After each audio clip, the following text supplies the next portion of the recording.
Hello students, IB technical classes के अंदर आप सबका स्वागत है।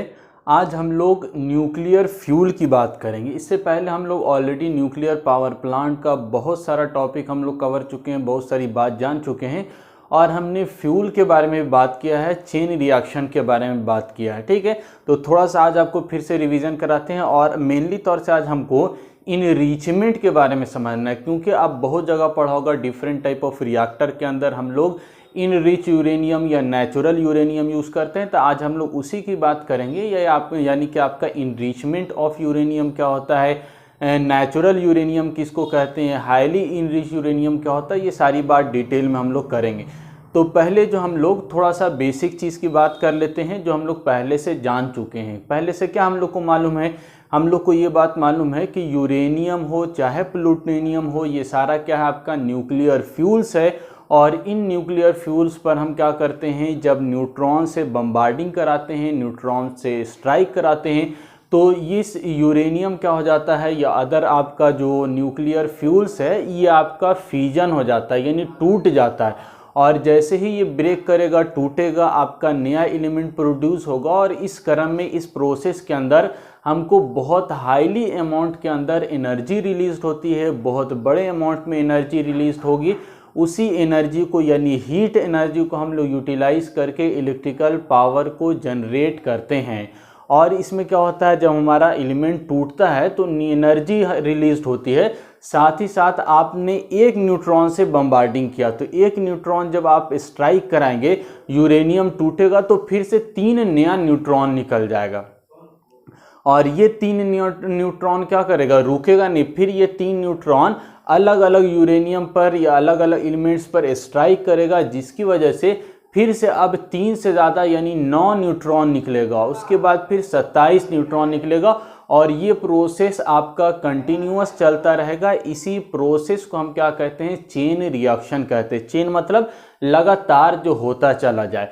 तो अब याद रखिएगा या ध्यान से आप सुनिएगा, तो हम लोग जो चेन रिएक्शन होता है ये न्यूक्लियर रिएक्टर के अंदर कंट्रोल्ड होता है, यानी हम इसको कंट्रोल करते हैं, रोकते हैं, अपने अंडर में रखते हैं।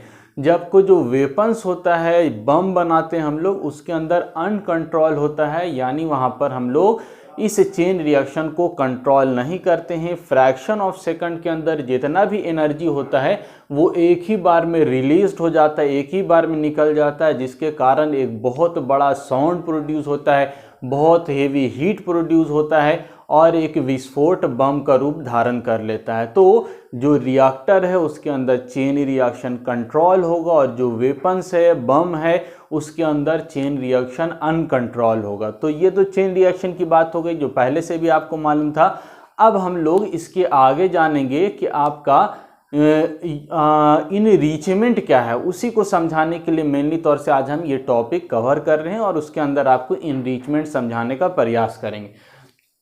तो अब देखिए, न्यूक्लियर फ्यूल से रिलेटेड तो हम थोड़ी सी बात कर दिया, आपका यूरेनियम हो या प्लूटोनियम हो, ये सारा न्यूक्लियर फ्यूल्स है। और जो फ्यूजन वाला प्रोसेस, फ्यूजन और फिजन दो चीज़ होती है। फ्यूजन के अंदर कोई एलिमेंट्स मिलता है, यानी यूरेनियम आपस में मिलेंगे और हीट प्रोड्यूस होगा, जो अभी प्रैक्टिकली संभव नहीं है। हम लोग जहाँ पर भी हीट प्रोडक्शन करते हैं वहाँ पर आपका फ्यूजन कराते हैं, यानी तोड़ते हैं। जोड़ने के क्रम की बात नहीं कर रहे हैं, तोड़ने की बात क्या, आपका जो सोलर एनर्जी प्रोड्यूस सन के अंदर भी फ्यूजन होता है, यानी वहाँ पर भी इसी प्रकार का चेन रिएक्शन होगा और वहाँ पर से क्या होगा, आपका बहुत सारा हीट प्रोड्यूस होता है जो आपका लाइट के फॉर्म में हम लोग तक पहुँचता है। तो फ्यूजन आपका प्रोसेस होता है। और अब उसके आगे हम बात कर रहे हैं। अब देखिए क्या लिखा गया, the process of involve like refining, purifying, using and disposing of nuclear fuel are collectively known as nuclear fuel cycle. Nuclear fuel की बात किया, अब न्यूक्लियर साइकिल की बात करें, यानी यूरेनियम मान के चलिए। तो यूरेनियम को आप क्या कर रहे हैं, रिफाइन कर रहे हैं। प्योर फॉर्म में नहीं होता, उसको रिफाइन किया जाता है, उसको प्यूरिफाई किया जाता है, फिर हम लोग उसका उपयोग करते हैं। और उपयोग करने के बाद कुछ एलिमेंट्स बच जाता है जिसको रेडियो एक्टिव एलिमेंट कहते हैं। तो ये डिस्पोजिंग, यानी उसको उठा के फेंकना, किसी जगह डिस्पोज करना। तो ये जो कंप्लीट प्रोसेस है, हम इसको प्यूरिफाई कर रहे हैं, यूज़ कर रहे हैं, उसके बाद फिर डिस्पोज कर रहे हैं, यूज़ करने के बाद तो ये कंप्लीट जो प्रोसेस होगा इसी को हम क्या कहेंगे, न्यूक्लियर फ्यूल साइकिल कहेंगे। ठीक है, नेक्स्ट पॉइंट क्या लिखा गया है, nuclear fuel has the highest energy density of all practical fuel source. ये तो आपको ही मालूम है, जो अदर सोर्सेज हैं उसकी तुलना में न्यूक्लियर फ्यूल एक ऐसा सोर्स है जिसमें बहुत high amount of energy released होती है, बहुत ज़्यादा एनर्जी होता है इसके अंदर। इसीलिए जो एनर्जी डेंसिटी यानी अपने अंदर एनर्जी जो रखने की क्षमता है, घनत्व है, वो बाकी अदर फ्यूल से बहुत ज़्यादा अधिक है। हमने एग्जाम्पल में लिया था इससे पहले भी कोल, कि यदि 45 टन 4500 टन आप कोयला जलाएंगे और जितना हीट प्रोड्यूस होगा उतना केवल 1 kg ऑफ यूरेनियम को फिजन यानी आप कंप्लीट ब्रेक करेंगे, तोड़ेंगे, तो उसके पश्चात जितना हीट प्रोड्यूस होगा वो 1 kg ऑफ यूरेनियम से जितना हीट प्रोड्यूस हो रहा वो आपका 4500 टन कोयला जलाने से प्रोड्यूस होगा, वो इक्वल होगा। ठीक है, तो इसका मतलब है कि आपका जो एनर्जी है फ्यूल के अंदर, यूरेनियम फ्यूल के अंदर, वो बहुत ज़्यादा है, यानी इसकी डेंसिटी ऑफ एनर्जी बहुत ज़्यादा अधिक है। ठीक है, highest density of all practical fuels. अब इसके बाद क्या पॉइंट लिखा है, in nuclear power station, NPS बोलिए यानी न्यूक्लियर पावर प्लांट बोलिए, एक ही बात है। Nuclear power station we use different type of reactor and different type of fuel use in different reactor. Different reactor की बात ऑलरेडी हम 2-3 रिएक्टर की बात कर चुके हैं। आपका हमने वाटर बॉइलिंग रिएक्टर देखा, उसके बाद प्रेशराइज वाटर रिएक्टर देखा, फास्ट ब्रीडिंग रिएक्टर देखा, और इसके बाद हम लोग कांडो टाइप रिएक्टर देखेंगे। तो डिफरेंट रिएक्टर हम लोग यूज़ करते हैं न्यूक्लियर पावर प्लांट के अंदर। तो इन डिफरेंट रिएक्टर के अंदर अलग अलग फ्यूल यूज़ किया जाएगा। आज उसी फ्यूल की बात करेंगे हम लोग। तो यही बात लिखा गया, different type of reactor and different type of fuel is use in different. अलग अलग जो रिएक्टर होगा उसमें जो फ्यूल होगा वो भी अलग अलग। सारा आपका क्या है, सारा आपका न्यूक्लियर फ्यूल ही है, लेकिन न्यूक्लियर के अंदर भी हम लोग सब डिवाइड करते हैं, अलग अलग फ्यूल यूज़ करते हैं। कौन कौन सा फ्यूल होगा वो आगे बात करेंगे। अब ये वाला पॉइंट अच्छे से समझिएगा, यही मेन समझना हम लोग को आज के टॉपिक में, आज के इस लेक्चर में। इनरिचमेंट क्या है, enrichment is measure of how much, ठीक है, हाउ छूटा हुआ, how much fossil fuel fissile fuel uranium 235 to non fissile uranium 238 there is. अब समझिए ध्यान से, ये क्या कहना चाह रहा है, इनरिचमेंट जो है, इनरिचमेंट हम लोग जो बात करते थे फ्यूल में आपने पढ़ा होगा, हाईली इनरिच यूरेनियम, तो उसी की बात हो रही। इनरिचमेंट है क्या, तो इनरिचमेंट क्या है, ये इनरिचमेंट आपका बताता है, मेजर करता है, बताता हाउ मच यानी कितना, हाउ मच किसकी बात हो रही है, कितना की बात हो रही है, कौन सा मटेरियल की, हाउ मच फीजल फ्यूल। अच्छा, फीजल और फॉसिल फ्यूल दो तरह का फ्यूल होता है। फीजल फ्यूल आपका न्यूक्लियर फ्यूल होता है जो बहुत फास्ट रिएक्शन करता है, बहुत ज़्यादा हीट प्रोड्यूस करता है। इसका जो न्यूक्लियाई होता है वो बिल्कुल अनस्टेबल, यानी थोड़ा सा भी न्यूट्रॉन, हल्का सा भी बम्बार्डिंग होगा तो बहुत फास्ट रिएक्शन होगा। और फॉसिल फ्यूल हम लोग किसको कहते हैं, फॉसिल फ्यूल कोई भी जलने वाला जो पदार्थ है, जैसे कोयला भी है तो वो भी फॉसिल फ्यूल होगा। लेकिन आपका न्यूक्लियर के अंदर दो तरह का फ्यूल की बात करेंगे, एक फीजल फ्यूल, दूसरा नॉन फीजल फ्यूल। फीजल फ्यूल का मतलब ऐसा फ्यूल जो बहुत फास्ट रिएक्शन करे, थोड़ा सा भी न्यूट्रॉन उस पर झटका मारे तो बहुत जल्दी ब्रेक हो जाए, टूट जाए, यानी चेन रिएक्शन उसका बहुत ज़्यादा फास्ट होगा, तो उसको हम लोग फीजल फ्यूल कहेंगे। नॉन फीजल फ्यूल कहेंगे किसको, ऐसे फ्यूल को जिसका रिएक्शन फास्ट नहीं होता है, स्लो होता है, न्यूट्रॉन बम्बार्डिंग करेगा तो भी बहुत धीरे टूटेगा। ठीक है, तो अब समझिए इनरिचमेंट क्या है। Enrichment is measure how much fissile fuel मतलब बहुत जल्दी ब्रेक होने वाला, टूटे नहीं वाला। तो फीजल फ्यूल क्या है, uranium 235 to non fissile fuel uranium 238 there is. इसका मतलब अब आसान भाषा में आप समझिए, इसका कहने का अर्थ ये है कि आपका किसी भी हम मिक्स करते हैं, मिक्सचर बनाते हैं, आपस में मिलाते हैं, तो यूरेनियम 235 कितना मिला रहे हैं हम लोग, यूरेनियम 238 के अंदर। नॉन फॉसिल फ्यूल क्या है आपका 238 है, और फीजल फ्यूल क्या है आपका 235 है। तो 238 के अंदर जितना परसेंटेज आप यूरेनियम 235 का मिलाइएगा, यही आपका मिक्सचर जो होगा, अनुपात होगा, इसी को क्या कहा जाता है, इनरिचमेंट कहते हैं। आ रहा समझ में? Enrichment is nothing but uranium 235 को हम लोग मिला रहे हैं 238 के साथ, तो इन दोनों का मिक्सचर जो होगा यही आपका इनरिचमेंट कहलाएगा या इनरिचमेंट ऑफ न्यूक्लियर फ्यूल कहलाएगा, जहां पर आपका 235 जो है वो फिजल फ्यूल है, यानी बहुत आसानी से ब्रेक होने वाला, बहुत फास्ट रिएक्शन कराने वाला, जबकि जो 238 है वो नॉन फिजल फ्यूल है, यानी बहुत आसानी से वो ब्रेक नहीं होता है, नहीं टूटता है।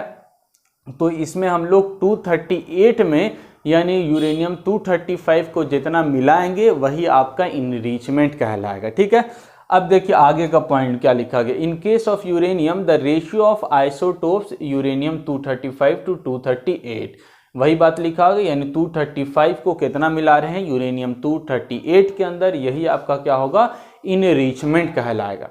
अब समझिए the difference between the lightly enrich uranium and highly enrich uranium is percentage of fizzle isotopes.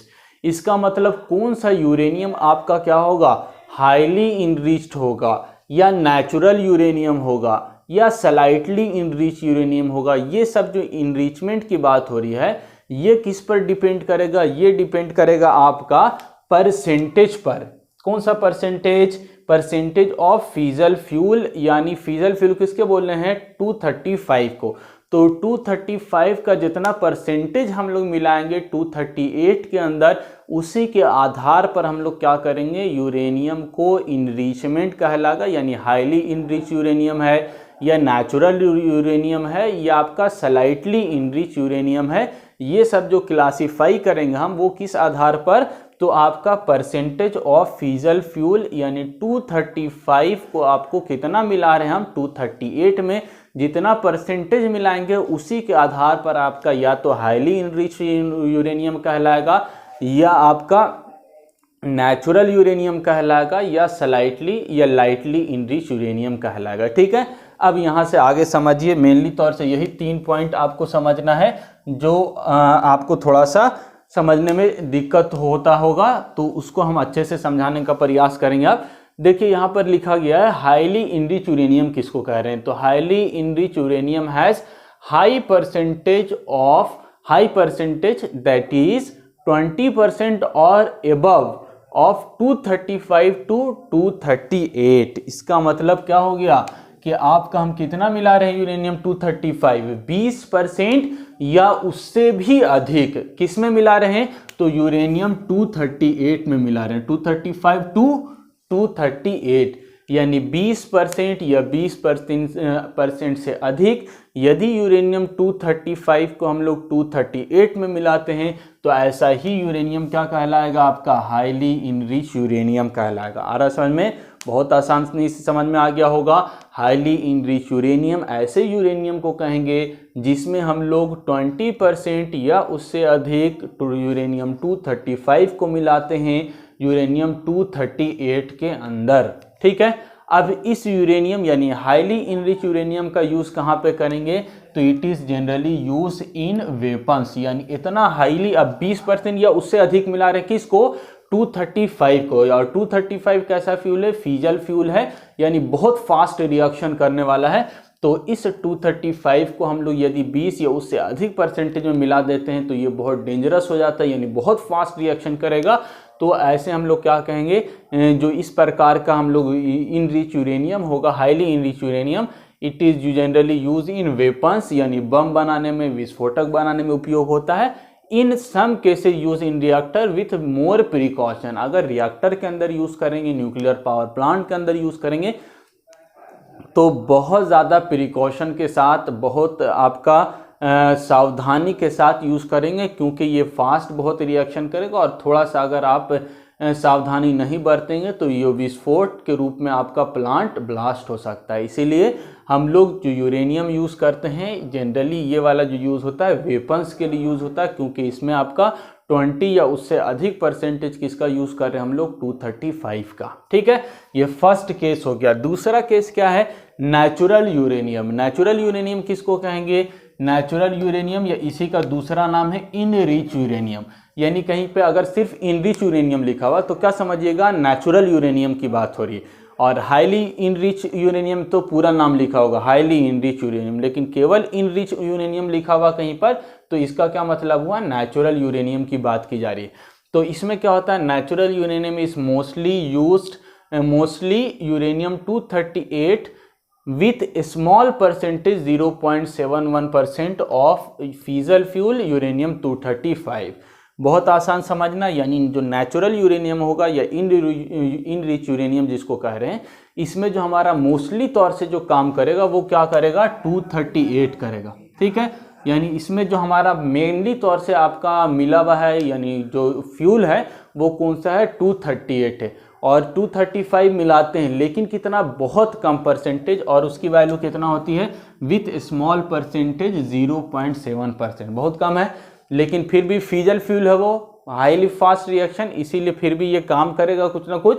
तो ये अगर हम लोग 0.71% अगर हम लोग यूरेनियम 235 को मिला देते हैं 238 के साथ, तो ऐसा आपका यूरेनियम ही क्या कहलाएगा, नेचुरल यूरेनियम कहलाएगा या इनरिच यूरेनियम कहलाएगा। ठीक है, और it is use in CANDU type reactor. ये कांडो टाइप रिएक्टर क्या है, नेक्स्ट लेक्चर के अंदर हम लोग बात करेंगे और बहुत ईजिली वे में समझेंगे। ठीक है, तो आपको याद रखना होगा वहाँ पर जो फ्यूल यूज़ करेंगे वो कौन सा, नेचुरल यूरेनियम यूज़ करेंगे। और नेचुरल यूरेनियम किसको कहते हैं, जहाँ पर मोस्टली तौर से 238 यूज़ करते हैं और इसके अंदर थोड़ा आपका परसेंटेज मिलाएंगे 235 को, यानी 0.7% आपको 235 उसके अंदर मिला हुआ होगा। लास्ट जो आपको समझना है वो कौन सा है, स्लाइटली या लाइटली इनरिच यूरेनियम किसको कहते हैं। तो स्लाइटली या लाइटली इनरिच यूरेनियम ऐसे यूरेनियम को कहेंगे जिसमें lower percentage usually in the range of 0.7, याद रखिएगा 0.7% से लेकर 20% तक। यदि हम लोग क्या करते हैं 235 का यूज़ करते हैं किस में, 238 के अंदर, तो ऐसा यूरेनियम ही क्या कहलाएगा, आपका स्लाइटली या लाइटली इनरिच यूरेनियम कहलाएगा। जहां पर हम लोग 0.7 से लेकर 20% तक कौन सा यूज़ कर रहे हैं, आपको हम लोग 235 यूज़ कर रहे हैं, किसके अंदर, 238 के अंदर। तो यदि हम लोग 0.7 से 20% तक फीजल फ्यूल यानी 235 यूज़ करेंगे 238 के साथ, तो ऐसा फ्यूल ही आपका स्लाइटली या लाइटली इनरिच यूरेनियम कहलाएगा। और मोस्टली तौर से जो हम लोग यूज़ करते हैं वो इसी प्रकार का यूरेनियम का यूज़ करते हैं, इसीलिए लिखा गया this is use in the reactor only, यानी रिएक्टर के अंदर ये वाला केवल यूज़ होगा बम बनवाने यानी विस्फोट के लिए। ये वाला रिएक्टर, ये वाला फीजल फ्यूल यूज़ नहीं होगा। तो इस तरह से हमने 3 प्रकार के फीजल फ्यूल की बात किया। सबसे पहले इनरिचमेंट की बात किया। इनरिचमेंट क्या है, इनरिचमेंट का मतलब 235 को 238 के साथ मिला रहे हैं, जो परसेंटेज होगा, जो रेशियो होगा, इसी को हम लोग क्या कहेंगे, इनरिचमेंट कहेंगे। और 3 तरह के इनरिचमेंट की बात किया। पहला हाईली इनरिचमेंट की बात किया, दूसरा हम लोग नेचुरल यूरेनियम की बात किया और तीसरा लाइटली या स्लाइटली इनरिच यूरेनियम की बात किया। तो यदि हम लोग यूरेनियम के अंदर 235 को 20% या उससे अधिक मात्रा में मिला देते हैं 238 के साथ, तो ये आपका हाईली इनरिच यूरेनियम कहलाएगा। यदि हम लोग 0.71% मिलाते हैं तो ये आपका नेचुरल यूरेनियम कहलाएगा। और यदि हम लोग 0.7% से लेकर 20% तक यूरेनियम 235 को मिलाते हैं 238 के साथ, तो आपका स्लाइटली या लाइटली इनरिच यूरेनियम कहलाएगा। तो इस प्रकार हम लोग यूरेनियम यानी फ्यूल से रिलेटेड आज बहुत सारी बात किया। नेक्स्ट क्लास के अंदर हम लोग कांडो टाइप रिएक्टर को देखेंगे। Thank you.